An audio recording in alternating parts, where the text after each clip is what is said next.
एक समय की बात है। जंगल के पास के गांव में दो मित्र रहते थे। एक का नाम था रामू और दूसरे का नाम था पवन। ये दोनों बचपन से ही साथ खेलते हुए बड़े हुए थे। एक दिन वे दोनों जंगल की सैर करने के लिए निकले और हंसते खेलते घने जंगल में चले गए। आगे चलकर उन्हें एक विशालकाय भालू नजर आता है। भालू को देखकर रामू बिना सोचे समझे पेड़ पर चढ़ गया और पवन को नीचे ही छोड़ दिया। पवन, जिसे पेड़ पर चढ़ना नहीं आता था, समझदारी दिखाते हुए जमीन पर लेट गया और सांस रोककर मरा हुआ होने का नाटक करने लगा। भालू धीरे धीरे उसके पास आया और उसके चेहरे के आसपास नाक लगाकर सूंघने लगा। पवन एकदम शांत और स्थिर रहा। भालू को लगा कि वह मरा हुआ है और चला गया।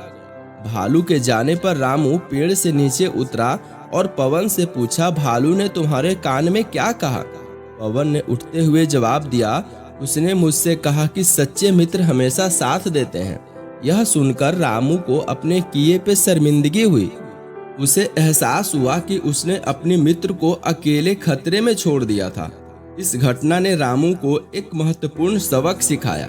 उसने पवन से माफी मांगी और वादा किया कि वह भविष्य में कभी उसे अकेला नहीं छोड़ेगा। पवन ने उसे क्षमा कर दिया और उसकी मित्रता पहले से भी ज्यादा मजबूत हो गई। दोस्तों, इस कहानी से हमें बहुत बड़ी सीख मिलती है। संकट के समय में ही सच्चे मित्र की पहचान होती है। रामू और पवन की कहानी हमें यह बताती है कि साहस और सच्ची दोस्ती हमेशा बाधाओं को पार करने में मदद करती है।